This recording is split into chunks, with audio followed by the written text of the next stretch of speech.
Hello everybody, welcome to the sound test room. Today we are taking a look at Red Rock Sound's EQP1A, based on the absolute classic Pultec EQ. Okay, originally released in 1953 and is probably one of the most revered and sought after hardware EQs ever made. In fact, they still make them now and will cost you over $4,000 for a new one. You can find these kind of secondhand. They range from around 8,000 upwards. You might get one a bit cheaper, but I've seen them online recently for 15,000 quid, the hardware ones. So yeah, what's so special about this EQ? It's very difficult to make the EQ sound bad for the startup, but if you use it properly, it's amazing. It adds so much. We're going to run this on drums. At the moment, it's pretty much bypassed. You can switch all the units off.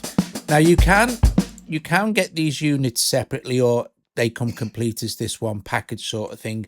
This one down here, the filter HLF 3C, is actually free if you just want the filter, and then you have the MEQ 5, and then you have the EQP1A, which is just epic, right? So there is a trick. When the original hardware came out, it was advised that you didn't boost and attenuate at the same time, because obviously if you're boosting it and then you're kind of cutting it, it would cancel out, but it didn't, because what it does is there's more gain in the boost than there is in the attenuation signal.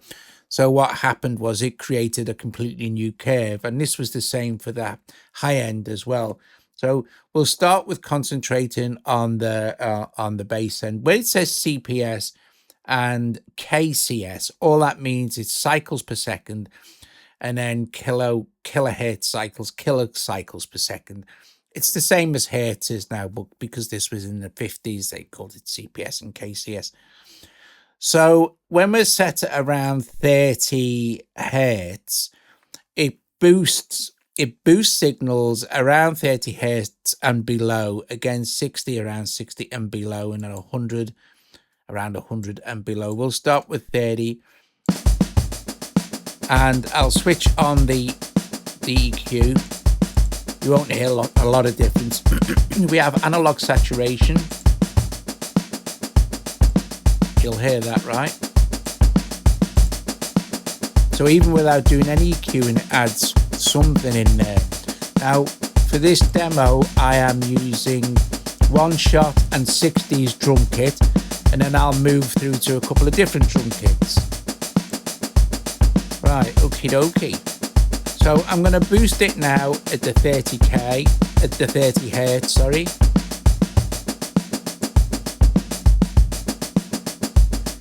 And if we solo the kick drum,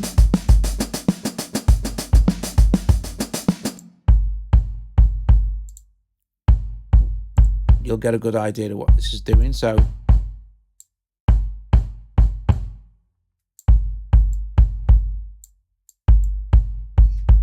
okay, and then if we attenuate this,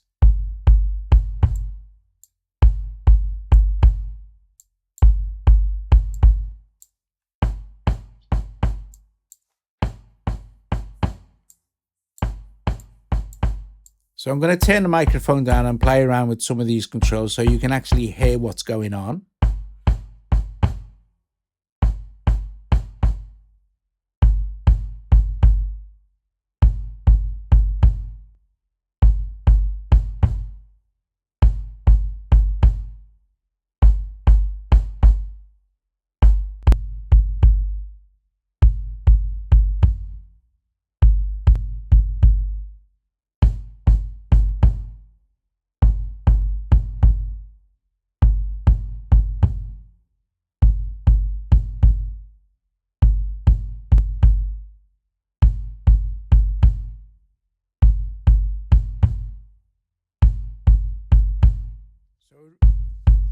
A real cool thing to do here with something that's boomy is if we use the filter here at around 80, so it gets rid of all that low end boom. Let's bring in some other instruments for one shot.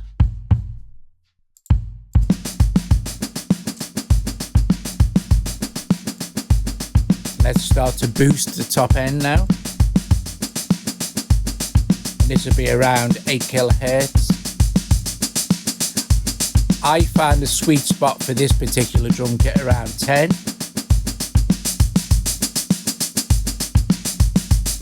Attenuation, and have the high attenuation selected about 20 hertz.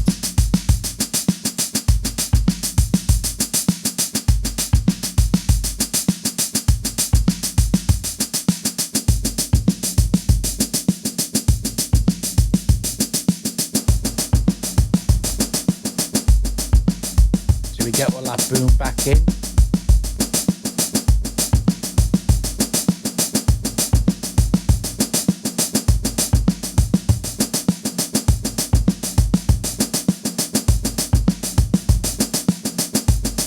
In.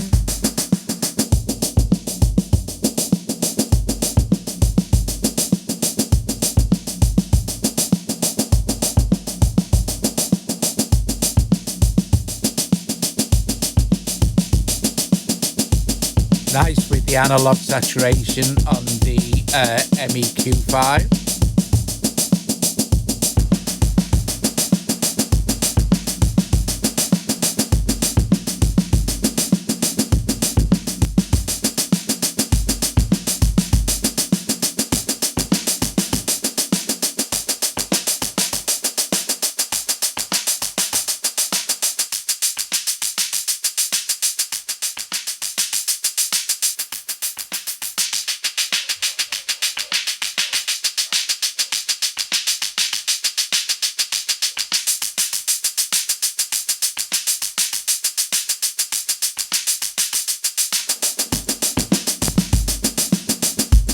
Let's swap the kits out.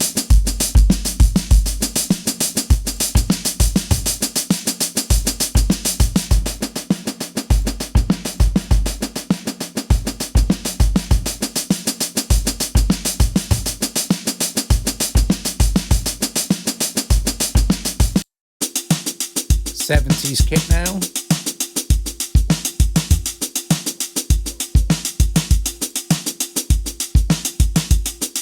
I do have some presets, of course, so for all of them.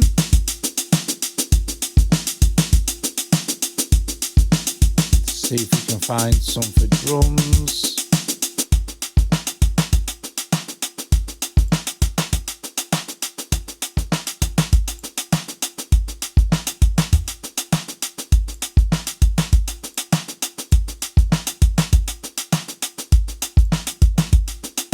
So it's just a matter of really dialing in what you feel sounds nice with your kit or guitars or whatever.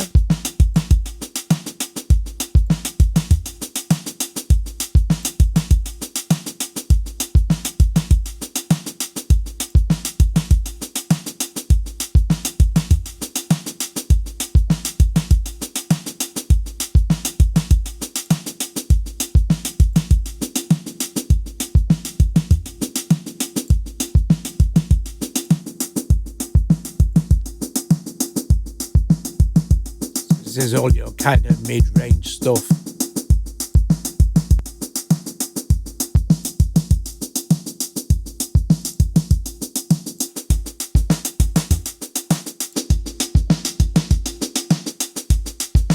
I mean, anything will work, you know.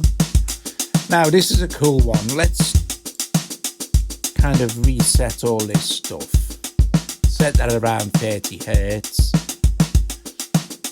Have this on sharp. I'm going to reset this, have this around 10 before the start.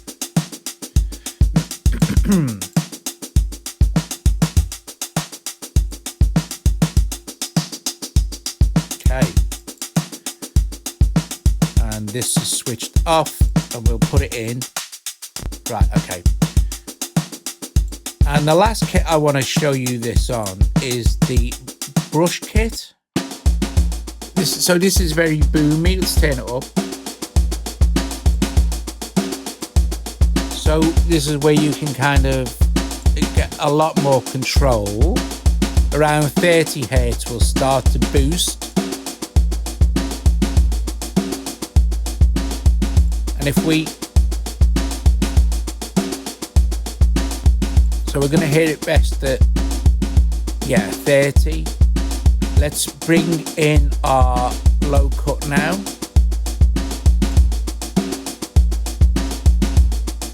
Tighter. Now we've got a very tight kick drum for this particular kit, but we've still got all that open end for the snare.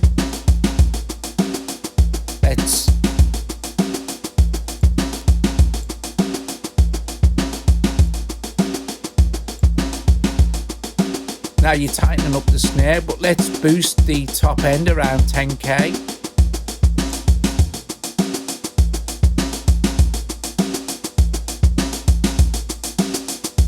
Maybe 12.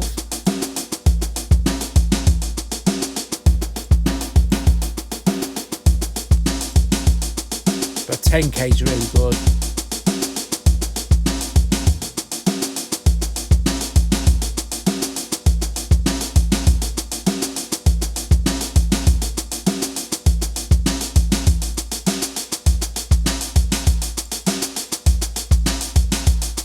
So you can see you can get some really cool control, and of course you're using an iconic piece of gear. And also as well, a very cool thing here is with the Red Rock Sound stuff is you can download a demo on your iPad, and the demo will work for 5 minutes, no limitations. 5 minutes you can use it, but then it will stop working, and you can unload it and load it back in, and you can use it for another 5 minutes. So you're not limited. You can use it for 5 minutes at a time, as much as you like. Just unload it, reload it back in. I think the cost of this unit, which includes all three, is I think $8.99, which I think is an absolute bargain. I think this is an essential EQ to have, whether it be this version or another version of the classic Pultec EQP 1A. They're just brilliant for all sorts of stuff, not just drums, of course, but basses, vocals, guitars, everything. Even on a whole mix, it sounds blinking brilliant. You know, you've got loads and loads of control, but the fact that you can boost and attenuate at the same time is good, because like it creates a completely new EQ curve. You don't need to worry about it cancelling one, cancelling the other out. It doesn't work like that on this. It's, you know, it was designed different.